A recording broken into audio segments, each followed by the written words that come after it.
Hey guys, I'm here to talk about the Nintendo Switch presentation. And I know it's been a week or two, but now that that has happened and I've had kind of had some time to think about it, I can tell you some things that make me optimistic for the Switch's future and some things that make me a little bit less than optimistic about the Switch's future. So, first of all, this presentation was very Nintendo. It was kind of goofy in some parts. I liked the enthusiasm and the creativity in some of the people's presentations, and some of it was a little lacking in other regards. When I mean the lacking parts, I mean like the Sega guy and the guy who did No More Heroes just kind of standing up there and saying, "We will make games, we swear." But this presentation was designed in order to make an impact, distribute information, and also kind of attack some of the criticisms that Nintendo always gets. For example, third party support. A big part of the presentation was saying this person, EA, is definitely going to make games for the Switch. And this person, the people that make Skyrim, which has never happened on a Nintendo system, are going to make this for a Nintendo system. Probably a port, but nothing bad about that if you haven't played it before. So that was cool. Obviously, showing off some new games was cool. That was the first I heard of Mario Odyssey, which we'll get to in a bit, and saying that Legend of Zelda was going to be available at launch was definitely a good thing. That is going to be the premier game at launch. It's probably why the Switch didn't come out last holiday season because they needed a big game for it. So, sweet. The $300 price tag is about $50 more than I would have wanted, but $250 was kind of unrealistic. There's no pack-in game, which... Well, let's talk about the optimistic stuff first. First of all, Zelda at launch, new core Mario game for the holiday season. That is Zelda and Mario in the same year. If that doesn't sell systems, Nintendo has an incredibly large problem on its hands because I don't know what else would. Remember, it's about the games. It's always about the games. Zelda, Mario, same year.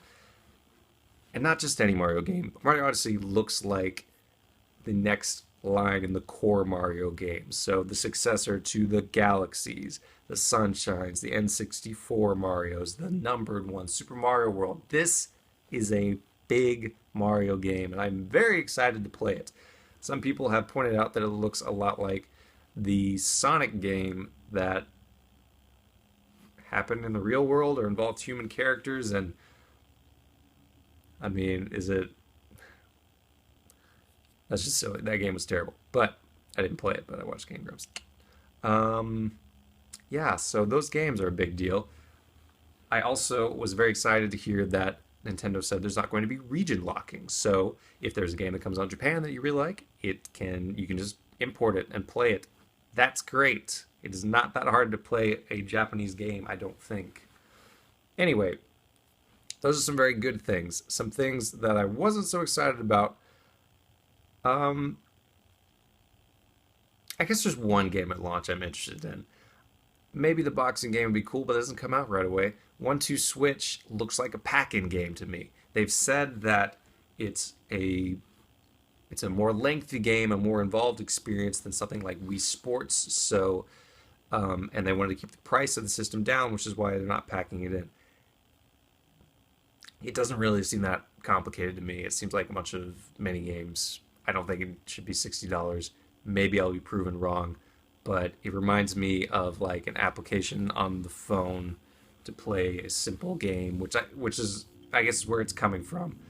And there's nothing wrong with that. It's just I wouldn't spend $60 on that. I will probably get the system when there are two games I really want that are out for it. So Zelda and something else. I don't know when that something else comes out. Splatoon 2 comes out at some point, and that sounds like a really fun experience. I never played the original Splatoon, but heard really good things. I think that's in the summer. And there are a couple other games coming out here or there, but it's a little sparse.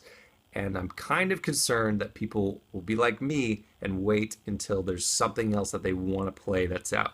And Nintendo needs to show success early on. They need to show success early on in selling the system. They need to show success when those first third-party multi-platform games come out on the Switch. Because here's what happens. Those companies put out a game, whether it's Madden or Skyrim or Assassin's Creed or whatever comes to the system. If it comes to the system and it doesn't sell well, it doesn't sell enough worth putting onto the system, they're just not going to do it again. So if you want more adult third-party cross-platform games on the Switch, you need to buy them, right? Just believe me when I say that. Was there anything else that kind of made me worried? There was one thing. Motion controls. Motion controls were very 2 systems ago. They were big. It kind of felt like their time had passed, and maybe I'm wrong, but I think the general video gaming public isn't necessarily excited about that.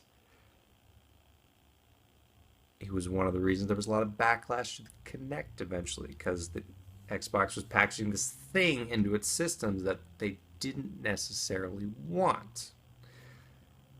There are some things about the Switch that I've heard when it comes to playing certain games, which makes me think that the motion controls are very much still in Nintendo's mind. And granted, we are heading towards virtual reality and more immersive games, so if those motion controls are good and make sense for the game and make it very immersive, then cool. But I am worried that maybe Nintendo is pushing something that people don't necessarily care as much about anymore. We'll see where that goes. Tell me what you think about Nintendo Switch's official presentation. Was it goofy? Was it Nintendo? Did it show you some cool things? Are you excited about Fire Emblem Dynasty Hero Warriors thing? That might be my first Dynasty Warriors game, I'm not gonna lie.